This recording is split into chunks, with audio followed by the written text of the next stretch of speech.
అందరికీ నమస్కారం అండి. ఒక 2 రోజులు సెలవులు ఉన్నాయా? లేకున్నా కూడా వీలు చేసుకొని నేను చూపించే ప్లేస్‌కి రండి.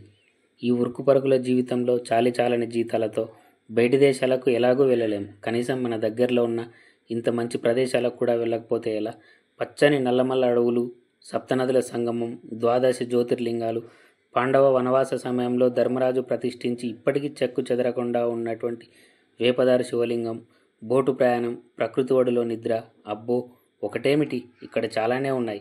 ఒక్కసారి నా మాట నమ్మి వచ్చి చూడండి.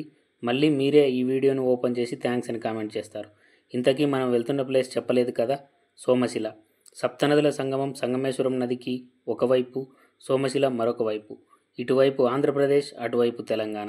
నాగర్ కర్నూలు జిల్లా కొల్లాపూర్కి కేవలం 10 కిలోమీటర్ల దూరంలో, హైదరాబాద్ నుంచి 200 కిలోమీటర్ల దూరంలో, ఆంధ్రప్రదేశ్లోని కర్నూలు నుంచి 120 కిలోమీటర్ల దూరంలో సోమశిల ఉంటుంది.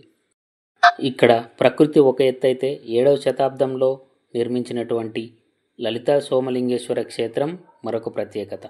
సోమలింగేశ్వర స్వామితో పాటు ఇక్కడ ద్వాదశ జ్యోతిర్లింగాలు ఒకే చోట మనకు దర్శనమిస్తాయి. సౌరాష్ట్రే సోమనాథంచ శ్రీశైలే మల్లికార్జునం ఉజ్జయిన్యాం మహాకాలం ఓంకారమమలేశ్వరం పర్ల్యాం వైద్యనాథం చ ఢాకిన్యాం భీమశంకరం సేతుబందేతు రామేశం నాగేశం దారుకావనే వారణాస్యాం తు విశ్వేశం త్రయంబకం గౌతమీతటే హిమాలయేతు కేదారం కృష్ణేశం చ శివాలయే ఏతాని జ్యోతిర్లింగాని సాయం ప్రాతః పటేన్నర సప్తజన్మ కృతం పాపం స్మరణేన వినశ్యతి. ఇలా మనస్ఫూర్తిగా ద్వాదశ జ్యోతిర్లింగాలను స్మరించుకుంటూ, స్పర్శిస్తూ, ప్రతి లింగాన్ని మన చేత్తో తాకుతూ దర్శనం చేసుకునే భాగ్యం మనకొక్క సోమశిలలోనే ఉంది. ఈ ఆలయం సుమారు 7వ శతాబ్దం నాటిదని చరిత్రకారులు, స్థల పురాణం చెప్తున్నాయి. ఈ దేవాలయాన్ని పశ్చిమ చాళుక్యులు నిర్మించినట్టుగా లేదా పునరుద్ధరించినట్టుగా భావిస్తారు. ఆలయంలోని గర్భగుడిపై గజలక్ష్మి శిల్పం ఉండడం చాళుక్యుల నిర్మాణ శైలికి నిదర్శనంగా చెప్తారు.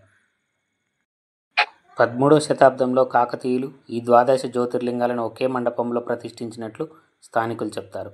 కాకతీయుల చివరి రాజు ప్రతాపరుద్రుని శాసనాలు ఈ ప్రాంతం ఎంతో గొప్ప పుణ్యక్షేత్రంగా వెలిసిల్లిందని తెలియజేస్తున్నాయి. స్థల పురాణం ప్రకారం ఈ ప్రాంతాన్ని చక్రతీర్థం అని కూడా పిలిచేవారు. ఇంద్రుని కోరిక మేరకు విశ్వకర్మ నిర్మించిన శ్వేతశిఖరి అనే పట్టణమే ఈ సోమశిల అని, ఇక్కడ చంద్రుడు సోమేశ్వరుని పూజించడం వల్లే ఈ పేరు వచ్చిందని కూడా చెబుతారు. ఇది ఒకే చోట 12 జ్యోతిర్లింగాలను దర్శించుకునే అరుదైన క్షేత్రం. మొత్తం 15 శివాలయాలు ఇక్కడ సముదాయంగా కొలువై ఉన్నాయి. పాండవులు తమ అజ్ఞాతవాసంలో భాగంగా ఈ ప్రాంతానికి వచ్చినప్పుడు ధర్మరాజు కాశీ నుంచి లింగాన్ని తెప్పించి ఇక్కడ ప్రతిష్ఠించాలని అనుకున్నాడు. అయితే భీముడు కాశీ నుంచి ఆలస్యంగా రావడంతో వేపవృక్షంతో ఒక శివలింగాన్ని చేసి అక్కడే సంగమేశ్వరంలో స్థాపించడం అనేది జరిగింది.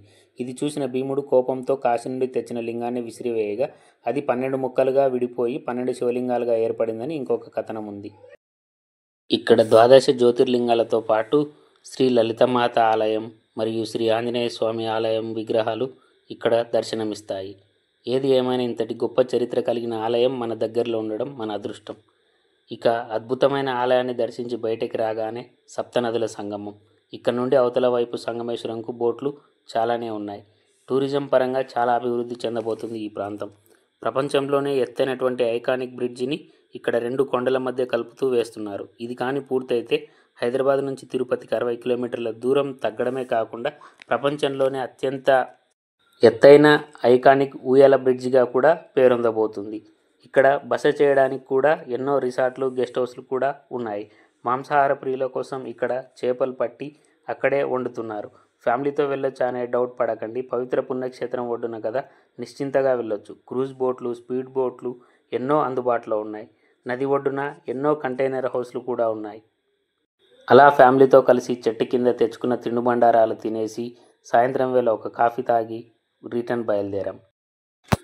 సంవత్సరంలో కేవలం 4 నెలలే బయట ఉండి 8 నెలలు నీటిలో మునిగిపోయే సాక్షాత్తు పాండవరాజు అనేటువంటి ధర్మరాజు ప్రతిష్ఠించిన వేప శివలింగం గల సంగమేశ్వరంని తర్వాత వీడియోలో మీ ముందుకు తీసుకొని వస్తాను.